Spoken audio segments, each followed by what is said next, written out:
Hi, I'm Katie Watson, and I wanted to thank everyone for taking the time to come to our last Party of the Purpose. This event has really showed our family how many of you support us in our fight to find a cure for CF. We asked everyone to help us make this one the best yet, and it definitely is. We sold more tickets this year than we ever have. In addition to tickets, I wanted to thank the Pearlsteins, the Goldbergs, the Coglins, the Laffermans, and the Leones for their additional donations. We are so grateful for every one of you, and thank you. And now, here's my sister Amy.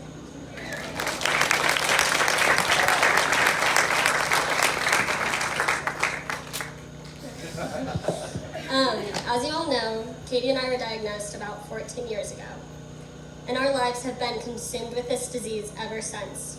When Katie was 5 years old, some digestive issues caused her to get tested for a disease that my parents had never even heard of. A disease we never thought she could possibly have. And when her results came back positive, they also tested Charlie and I. And for me, even though some of the signs were there, I'm pretty sure my parents thought it was impossible that 2 of their kids had this terrible disease. It didn't make sense at the time. It still doesn't, and it probably never will. Breathing is supposed to be something that is natural and effortless, and it is until you just can't do it. Many of you probably don't even think about breathing, but it's something that I constantly struggle with. And everyone here tonight knows me, and you know that I have CF, but a lot of you don't know what that really means.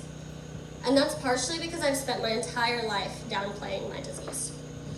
Downplaying my disease has been a coping mechanism that I've used since day one. Because if I act like it's not that serious, then the people around me won't think it is either. And for a while, I had myself convinced that it really wasn't. I thought my CF wasn't as bad as some people's. I thought I was different. But over the past 3 years, I've learned that that's definitely not true. And I'm constantly telling little lies just so that the people around me don't worry so much and think that I'm keeping up. I lie to my teachers, my friends, and my parents. I tell my teachers that I cough so much because I have a cold or, something's going around campus. I tell my friends that I'm okay, even though some nights I stay up all night because I can't even breathe well enough to fall asleep. And I tell my parents I weigh more than I really do, or I mute them when we're on the phone so that they don't know how bad my cough is. And anytime one of you asks how I'm doing, I say I'm doing much better and that I can finally breathe again. But that's not really true. I mean, yeah, I can breathe compared to the times that I sat in the hospital panting like a dog with oxygen being pumped into my nose. But I can't breathe like I should be able to. Not only can I not breathe, but I can't even digest food like I'm supposed to. And sometimes it feels like my body's failing me, like it can't do anything right or on its own. On the surface, CF is just a lung disease, but it's so much more than that. It's more than the reason that I cough 24/7 and why I have stomach aches more often than not. And it's more than the reason that I spend so much time in the hospital. It's all of those things, but that's just the beginning. That's just the surface of a life with CF. I'm 20 years old, and I have a huge pill organizer on my desk that can't even fit all my pills. I'm supposed to do 2 hours of treatments every single day. And I have a keychain attached to my keys that's filled with even more pills that I'm supposed to take every single time that I eat. When I travel somewhere, even if it's just for one night, I have to bring an extra bag to fit all my treatment equipment and medicine. Spontaneity isn't really a part of my life. And that's not because I don't want it to be, but it can't be. If I want to go out with friends, I have to do my treatments before. If I go somewhere and decide I want to spend the night, I can't, because if I haven't done my treatments and I didn't bring them, then I have to go home. CF doesn't only take away my ability to be spontaneous, but it can ruin plans in an instant.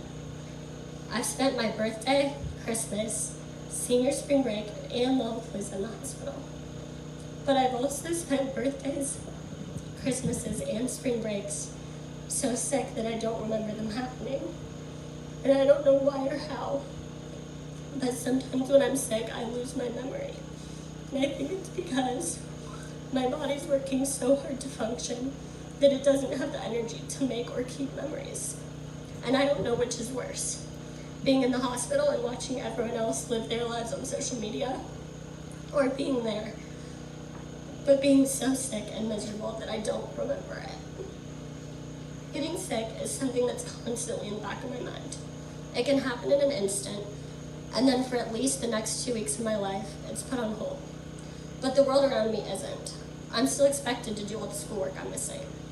And I still want to be attending the parties and events that are happening. And even worse than missing everything and falling behind in school, I have to tell people where I am and what's wrong with me. Telling people I have CF is really hard. When people ask why I don't smoke, I just act uninterested. When people ask why I cough all the time, I just shrug and say, I have lung problems. I don't want boys to think of me as the sick girl, and I don't want my friends to think I'm different than them, and I don't want people to feel bad for me. But my struggling isn't the only thing, to feel bad for me.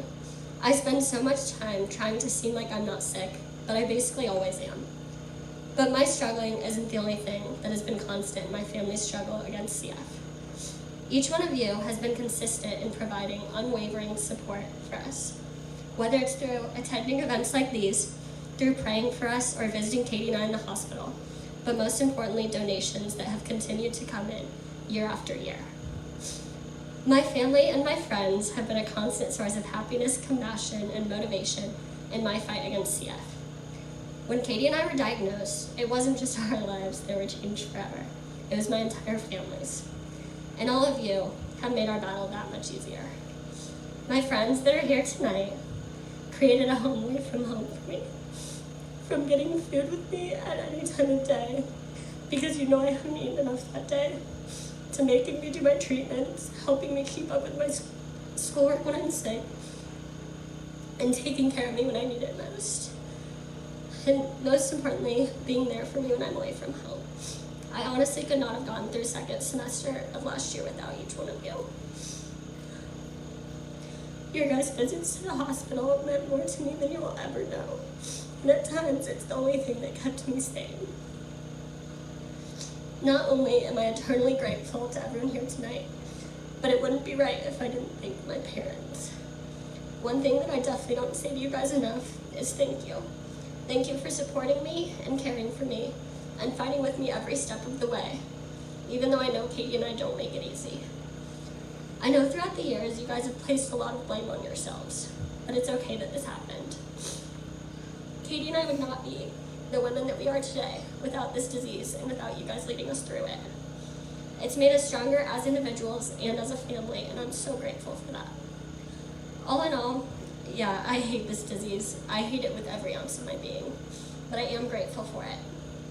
I'm grateful for the strong woman that I've become because of it, and the lessons and responsibility that I've learned at such a young age, and the pure appreciation that I have for each day that I'm healthy. I never take a good day for granted, and that's thanks to this disease. Again, thank you all so much for being here tonight and throughout these past 14 years.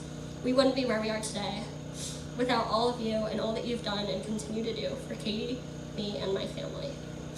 And many of you already know Gabe and the Connell family, but I want to personally thank them for their emotional and financial support, along with their huge hearts and willingness to help us fight this disease. From always being the first to volunteer, to worrying alongside my family and I, you guys have helped keep my parents sane and gotten us closer to a cure along the way. Gabe and Michelle, I don't know where you are, but thank you. And on that note, here's Gabe to hopefully get everyone to dig deep in their hearts as well as their pockets. Thank you, everyone.